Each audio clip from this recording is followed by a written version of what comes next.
NTi7은 네오이뮤텍이 독자 개발한 것이 아닙니다. 라이선스 인된 방식인데요. 다른 회사가 보유한 기술, 제품을 네오이뮤텍이 가져온 것입니다. 안녕하세요, 아이언입니다. 오늘은 암과 암 치료제의 혁신, 면역항암제에 대해서 알아보도록 하겠습니다. 이와 더불어 관련 기업인 네오이뮤텍도 알아보도록 하겠습니다. 먼저 주의하실 사항이 있습니다. 제가 전문가는 아닙니다. 하지만 해당 내용을 이해하기 위해 무크에서 관련 수업을 이수하였고 관련 서적을 완독하였습니다. 테드나 위키를 참고하였고 관련 논문들도 참고하였습니다. 정말 열심히 공부했는데요. 제가 며칠 동안 공부한 내용을 최대한 쉽게 전달해 드리도록 하겠습니다. 이 영상을 끝까지 보면 지금은 전혀 알 수 없는 것처럼 보이는 이것들을 모두 이해하실 수 있습니다. 영상이 평소보다 조금 길 수 있지만 조금 시간을 내셔서 확실하게 개념을 잡으시길 바랍니다. 먼저 암에 대해서 짧게 알아보도록 하겠습니다. 암은 2019년 우리나라 사망 원인 1위입니다. 2위인 심장질환, 폐렴을 합쳐도 따라오지 못할 정도로 높은 45.9%의 사망 원인입니다. 인구 10만 명당 158.2명이 암으로 사망하고 있습니다. 그나마 희망적인 건 인구 10만 명당 지속적으로 늘어나던 암 사망자 수가 최근 몇 년간 정체 상태를 보이고 있습니다. 발전된 의료기술로 인해 조속히 암 사망률이 0이 되는 그날을 기원합니다. 사망자 수의 증가는 멈췄지만 암 발생은 지속적으로 늘어나고 있습니다. 현재 인구 10만 명당 475.3명이 암이 발생하고 있는데요. 이는 정기적인 검진을 하는 분들이 많아지면서 조기 진단이 되는 숫자가 늘어난 영향도 있을 것 같습니다. 암 사망률 중 가장 높은 암은 폐암입니다. 무려 23%인데요. 뒤를 이어 간암, 대장암, 위암이 차지하고 있습니다. 그럼 암이란 무엇일까요? 암을 알기 전에 짧게 학교에서 배웠던 부분을 복습해 보도록 하겠습니다. 우리는 모두 한 개의 수정란에서 시작해서 세포 분열을 통해 이렇게 성장해 왔습니다. 하지만 성인이 된 지금도 이 분열은 계속 일어나고 있습니다. 수명이 다한 세포들은 파괴되고 새로운 세포들이 이어가게 됩니다. 1년에 파괴되는 세포들의 숫자가 거의 자신의 몸무게에 이른다고 합니다. 그럼 암이란 무엇일까요? 이렇게 세포들이 분열하는 과정에서 외부의 영향 혹은 돌연변이로 기존 세포와 다른 세포가 만들어지는 경우가 생깁니다.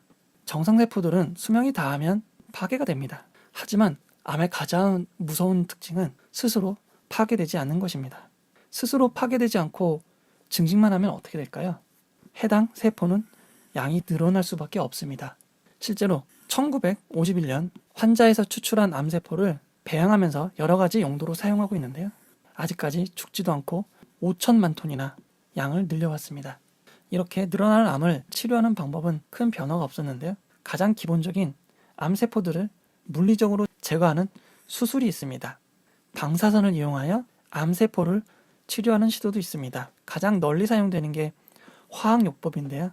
화학요법은 화학적으로 세포가 분열되어 늘어나는 것을 억제하는 것입니다. 암세포는 정상세포에 비해 비정상적으로 빠르게 분열이 진행됩니다. 이를 억제하는 것인데요. 다만 부작용으로 정상세포들의 분열 및 증식에도 영향을 받습니다.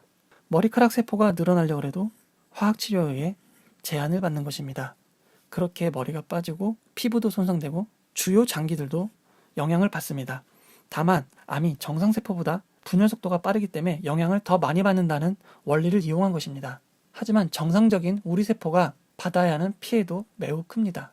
심지어는 이 과정에서 치명적인 손상을 입기도 합니다. 이제 간단히 우리 몸의 면역 체계를 알아보도록 하겠습니다. 면역 시스템은 선천적인 면역 시스템과 후천적인 면역 시스템이 있습니다. 선천적인 시스템은 태어나자마자 갖고 있는 시스템이고 후천적인 면역 시스템이 매우 중요합니다. 후천적 면역 체계의 중심은 B세포와 T세포입니다. 통틀어 이야기하지만 T세포도 여러 가지 종류가 있습니다. 이 둘의 가장 큰 역할은 몸 외부에서 들어온 세포라면 인식을 하고 공격을 하는 것입니다. 자기 몸에 있는 건지 몸 밖에서 들어온 건지 어떻게 구분을 하는 것일까요? 복잡하게 이야기하면 세포 표면에 단백질이 달라서 그걸 보고 구분해낸다고 합니다. 그냥 편하게 딱 보면 아는 능력을 갖추었다고 생각해 보겠습니다. 그런데 중요한 점은 각 세포에는 외부에서 들어온 세포를 인식할 수 있는 패턴이 있습니다. 세포마다 고유한 패턴이 있는데요. 이렇게 정해진 패턴에 따라 해당 패턴에 맞는 세포를 공격하는 것입니다. 하지만 세포의 수는 매우 많고 정해진 패턴으로만 대응하려면 전혀 보지 못한 외부 세포는 대응을 할 수가 없습니다. 한 번도 못 본 외부 세포에 대응을 하기 위해 매우 놀라운 방법을 쓰는데요. 바로 무작위 랜덤으로 패턴을 짜집기 해서 만들어 둡니다. 무려 1억 개에 달하는 상황을 준비한 것이라고 볼 수 있는데요. 이렇기 때문에 후천적 면역 시스템이지만 한 번도 우리 몸이 겪어보지 못한 외부 침입자에 대응을 할 수 있는 것입니다. 하지만 바로 공격하지 않습니다. 외부에서 침입자가 들어오면 1억 개의 패턴 중 맞는 세포가 있을 수 있습니다. 만약 맞는 세포가 있다면 바로 공격을 하지 않고 복제를 시작합니다. 병력을 모으는 것입니다. 열심히 복제를 하는데요. 12시간에 2만 개까지 늘어나게 되고 일주일 동안 지속이 됩니다. 우리가 병에 걸렸을 때 매우 아프고 움직일 수 없다가 시간이 지나면 낫게 되는데요. 우리의 후천적 면역체계가 대항하기 위한 병력을 쌓고 공격해서 이겨내면 병이 낫게 되는 것입니다. 이런 원리를 활용한 것이 바로 백신입니다.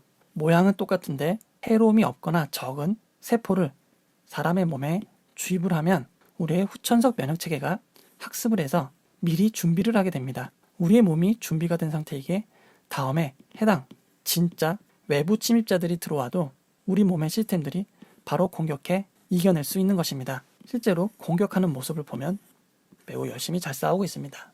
하지만 우리의 자랑스러운 훌륭한 면역 시스템에도 문제가 있는데요. 외부 세포만 반응하라고 했는데 간혹 우리 몸 자체를 외부 세포로 인식하고 공격하는 상황들이 발생합니다. 흔히 관절염이라 부르는 류마티스가 그중 하나입니다.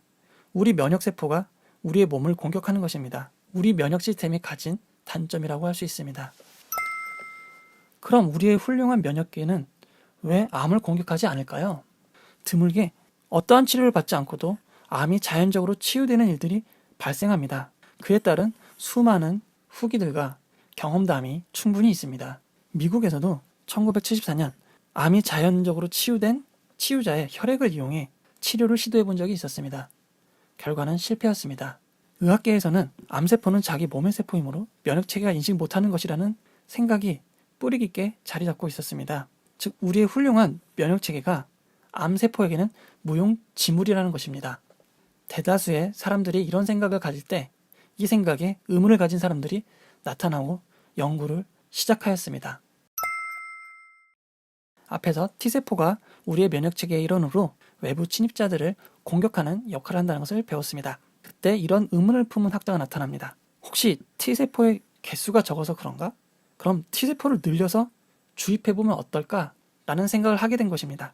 인위적으로 T세포를 늘려줄 만한 물질을 찾아야 되는데 그때 나온 것이 T세포 성장인자 인터루킨2라고 불리는 것입니다. IL-2로 표기합니다.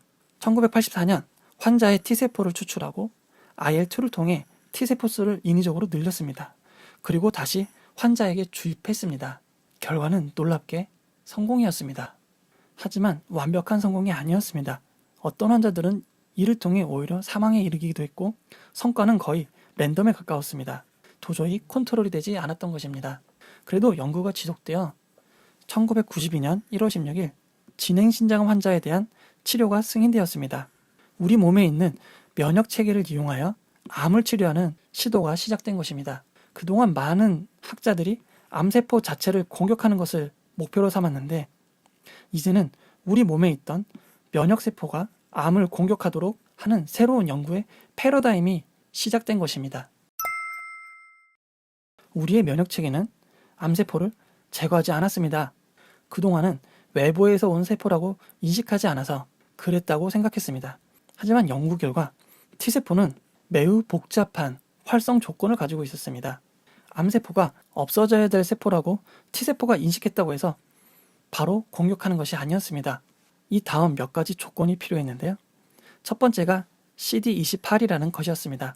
CD28이라는 신호는 가속 신호입니다. T세포에게 맹렬히 공격을 하라는 신호였습니다. 여기에 또 다른 조건들이 발견됩니다. CTLA4로 불리우는 것인데요. 앞에서 CD28이 엑셀이었다면 CTLA4는 브레이크라고 할 수 있습니다. T세포가 공격 대상임을 인식하고 CD28로 엑셀이 밟혀있다 하더라도 만약 CTLA4 신호가 온다면 공격을 하지 않는다는 것이 밝혀진 것입니다. 이 부분은 1996년이나 되어서야 밝혀진 것인데요. 사실 우리의 면역세포에 문제가 있었던 것이 아니라 우리 면역세포가 공격 대상임을 인식하고 공격 가속 신호가 나왔다 하더라도 암세포가 교묘하게 공격을 하지 말라는 신호를 보내고 있었던 것입니다. 자동차도 그렇지만 브레이크와 엑셀을 동시에 밟으면 차는 나가지 않습니다. 모든 조건이 만족되어도 암세포가 영리하게 공격하지 말라는 신호를 보내고 있었기에 면역세포가 작동하지 않았던 것입니다. 이를 발견한 후에 새로운 시도를 해보게 됩니다. 우리의 T세포에 CTLA4를 받는 부분을 미리 차단하는 시도를 하는 것입니다.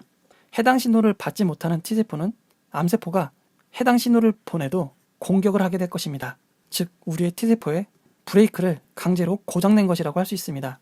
드디어 새로운 암치료법이 나오게 된 것입니다. CTLA4를 암치료의 혁신으로 부르는 학자들도 많습니다. 하지만 앞에 시도에 멈추지 않고 또 새로운 시도들이 시작되게 됩니다. 암세포는 우리 생각보다 매우 영리하고 똑똑한 존재였습니다. T세포가 공격을 하기 전에 해당 세포에게 물어보고 응답이 오면 공격을 하지 않는 것을 발견한 것입니다. T세포 입장에선 PD1, 암세포 입장에선 PDL1이라고 하겠습니다. 이 발견은 실질적인 암치료의 혁명이었습니다. 왜냐하면 기존 CTLA4의 경우 T세포가 브레이크가 없는 상태가 됩니다. 온몸의 T세포가 브레이크 없이 작동하는 것입니다. 이에 따른 면역 반응과 부작용이 크게 일어났습니다. 우리 몸의 세포를 공격하기도 하고 여러 가지 부작용이 있었는데요. 하지만 PD1, PDL1은 암세포를 공격하는 순간에만 활성화가 되는 것입니다. 특히 암세포가 PDL1 신호를 보내는 것을 막을 수만 있다면 우리의 T세포는 암세포를 공격할 것입니다. 하지만 CTLA4와 PD1은 모두 새로운 지평을 열었습니다. 그 결과 2018년 노벨상을 받게 됩니다. 앨리슨 박사가 CTLA4를 연구하였고 혼조 박사가 PD1을 연구하였습니다. 마지막으로 CAR-T에 대해서 알아보도록 하겠습니다. 앞에 살펴본 것만으로도 암이 정복된 것으로 보입니다. 하지만 우리의 T세포가 암세포를 아예 인식도 못한다거나 대응하는 능력이 없을 수도 있습니다. 이에 특정한 암세포를 인식하고 공격할 수 있는 T세포를 인위적으로 만들게 됩니다. 인위적으로 만들었다고 해서 CAR-T입니다. C가 키메릭의 약어입니다. CAR-T는 실제 개발 사례를 보는 것이 이해가 빠릅니다. 노바티스가 개발한 킨리아입니다. 사람의 T세포라고 나와 있습니다. CAR-T 기술로 만들어졌는데요. 생존율이 0%에 달하던 환자군의 생존율이 드라마틱하게 늘어났습니다. CAR-T는 일반적으로 제조되는 약들과 다른 과정을 거칩니다. 먼저 환자가 병원에 갑니다. 환자의 혈액을 채취하여 원심 분리기를 통해 T세포를 분리합니다. 분리된 T세포를 특수용기로 노바티스 본사로 보내게 됩니다. 노바티스 본사에서는 환자의 T세포에 해당 암을 찾고 처리할 수 있도록 프로그래밍을 합니다. 그리고 이에 숫자를 증폭시킵니다. 이를 이제 환자에게 주사할 수 있는 형태로 만든 후 병원으로 보내 환자가 주사를 맞게 되어 있는 것입니다. 기존 약들과 어떻게 다른지 이해할 수 있습니다. 하지만 문제가 되는 것이 있습니다. 병원을 거치고 여러 과정이 필요합니다. 그에 따라 가격이 매우 비쌉니다. 키메라는 미국에서 47만 5천 달러를 받고 있습니다. 한 번에 47,500달러입니다. 병원비가 비싼 미국에서는 병원에 입원하는 과정을 포함하여 100만 달러, 우리나라 돈으로 약 12억 원입니다. 일본에는 조금 저렴한 30만 6천 달러에 들어왔는데요. 생존율이 0%인 환자를 90%까지 올리는 기적의 치료법이지만 12억이 없으면 치료를 받을 수 없습니다. 매우 씁쓸합니다. 앞에 살펴본 CTLA4를 이용한 약품 여보이의 경우에도 4차례를 투여하는데 12만 달러, 우리나라 돈으로 약 1억 4천이 듭니다. PD1을 이용한 키트루다의 경우 1년 투약하는데 15만 달러, 우리나라 돈으로 1억 8천만 원이 필요합니다. 지금은 초기라 믿고 싶습니다. 앞으로 많은 혁신들이 일어나서 누구라도 돈 걱정 없이 암 치료를 받을 수 있는 세상이 오기를 바랍니다. 다시 한번 처음 봤던 자료를 보겠습니다. CTLA4 억제제는 T세포의 브레이크를 인위적으로 막는 것으로 볼 수 있습니다. PD-1은 종양 파괴 과정에서 T세포에 관여하는 것이고 PD-L1은 암에 관여하는 것입니다. CAR-T는 환자의 몸에서 뽑아낸 T세포를 프로그래밍하고 양을 늘려서 투여하는 방식입니다. 이제 네오이뮨텍에 대해서 알아보도록 하겠습니다. 네오이뮨텍은 어떤 방식의 항암제를 개발하고 있을까요? 매우 많은 프로그램을 진행하고 있는데요. 제품 설명을 보시면 T셀 앰플라이어라고 나와 있습니다. T세포의 양을 늘리는 방식입니다. 나머지는 거의 진행이 안 됐다고 볼 수 있습니다. 결국 네오이뮨텍의 중요한 건 NT-i7 기술입니다. 그런데 현재 진행상을 보면 대부분이 병용으로 표기되어 있습니다. 비소세포 폐암, 키트루드와 병용 투여요법, 소세포 폐암, 키트루드와 병용 투여요법, 췌장암, 키트루드와 병용 투여요법, 대장암, 키트루다와 병용요법, 킴리아의 병용 투여제라고 나와 있습니다. 대부분이 병용으로 쓰이는데요. 병용이란 무엇일까요? 당뇨병을 예로 들면 인슐린을 단독으로 치료에 사용하는 경우와 혈당 강화제와 인슐린을 병용해서 사용하는 경우, 혈당 강화제만 단독으로 사용하는 경우가 있습니다. 이렇게 두 가지 이상의 약물과 방법을 같이 사용하는 것을 병용요법이라고 합니다. 네오이뮨텍 IR 자료에는 새로운 패러다임 병용 치료라고 했는데요. 기존 면역 항암제가 치료율이 기존보다 높긴 하지만 이를 끌어올리는 것으로 표기해 두었습니다. 하지만 이 자료에는 매우 큰 문제가 있습니다. 해당 소스를 직접 살펴보면 네오이뮨텍이 표시한 이 구간엔 화살표가 없습니다. 이 논문은 면역 항암제를 단독으로 사용해도 장기간 생존율이 높다는 것으로 기존 치료보다 좋다는 것을 의미합니다. 하지만 면역 항암제도 기존 치료와 병용하면 효과가 더 좋다는 것을 의미하고 있습니다. 이 자료를 마치 자사의 기술이 들어가면 기존 면역 항암제의 생존율을 끌어올리는 것으로 오해할 수 있는 표기를 하였습니다. 그렇다 하더라도 기존 치료제들과 함께 사용되어 좋은 결과가 나오면 좋은 일입니다. FDA 임상시험 결과를 살펴보면 총 7건의 임상이 진행되고 있습니다. 이상 중 가장 빨리 들어간 병용 치료가 2024년 5월이나 돼서야 연구가 끝나는 것으로 예상되고 있습니다. 지금은 2021년 3월입니다. 앞으로도 연구가 끝나려면 4년이 더 필요합니다. 그렇다 하더라도 좋은 결과가 나오면 좋은 것이 아닐까요? 아텔리 졸리주밥 제품명 티센트릭으로 로슈가 판매하고 있습니다. 로슈의 입장에서 네오이뮨텍의 NT-i7은 얼마나 중요한 것일까요? 티센트릭과 관련된 진행 중인 임상을 찾아보면 무려 420건입니다. 이 중에 한 건이 바로 네오이뮨텍의 NT-i7과 진행되는 건입니다. 로슈 입장에서는 수많은 병용요법 중 하나일지도 모르겠습니다. 그렇다면 네오이뮨텍의 NT-i7의 가치는 얼마나 될까요? 처음에 설명드렸던 인터루킨2, IL-2는 부작용이 많았습니다. 심지어 T세포의 활성화를 막는 Treg스까지 활성화하여 큰 의미가 없는 상황도 있었습니다. 하지만 IL-7은 안정성이 뛰어나고 T세포의 활성화를 막는 Treg스를 증식시키지 않기 때문에 효과가 매우 좋습니다. 매우 적은 양으로도 효과를 볼 수 있습니다. NT-i7은 이 뛰어난 IL-7을 바탕으로 만들어진 T세포 증식제입니다. 단독으로 사용되기보다 다른 약품들과 병용해서 사용되는 것이 효과가 매우 좋아 보입니다. 많은 분들이 네오이뮨텍을 새로운 신약, 면역 항암제를 개발하는 회사라고 생각할 수 있겠지만 엄밀히 따지면 면역 항암제의 효과를 높여주는 병용요법에 적합한 약품을 만드는 회사가 아닐까 싶습니다. 그런데 여기서 문제가 하나 있습니다. NT-i7은 네오이뮨텍이 독자 개발한 것이 아닙니다. 라이선스된 방식인데요. 다른 회사가 보유한 기술, 제품을 네오이뮨텍이 가져온 것입니다. 우리나라 회사인 제넥신을 통해 독점적 권리를 가졌고 북미, 남미, 중미, 유럽을 대상으로 판매할 수 있는 권한을 가졌습니다. 이미 계약금 450만 달러가 지급되었으며 이후 임상이 진행될 때마다 지급 금액은 늘어납니다. 2018년 3월 100만 달러가 추가 지급되었고 2018년 10월에는 200만 달러가 추가 지급되었습니다. 제넥신의 사업보고서를 살펴보면 제넥신은 GXI7을 만들었습니다.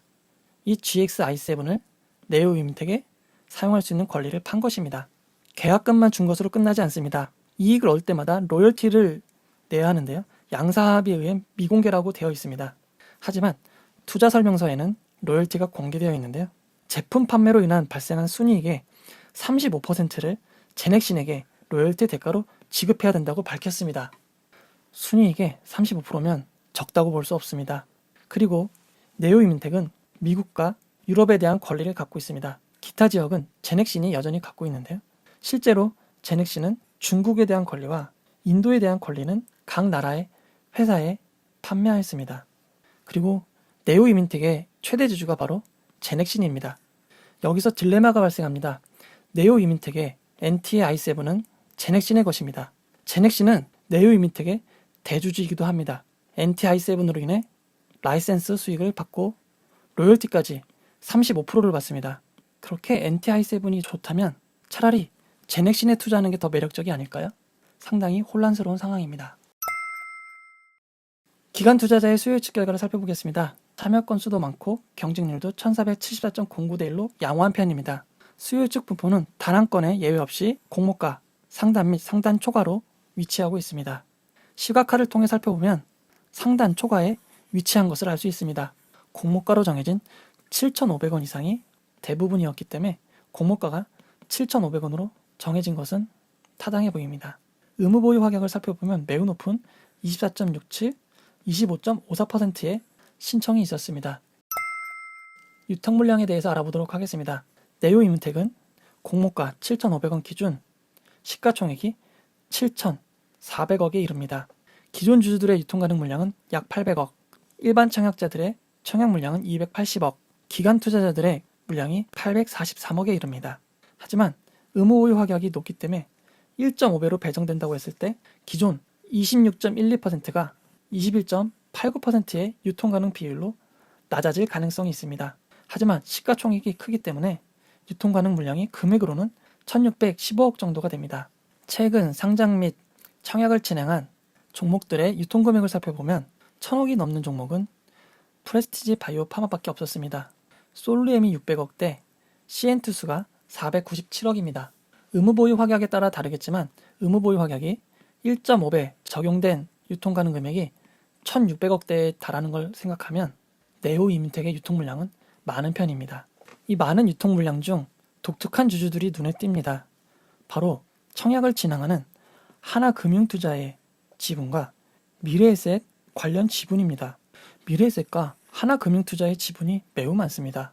상장하기 5년 전부터 2년 전까지 취득한 물량입니다. 다 더하면 8.62%나 됩니다. 취득가액도 매우 낮습니다.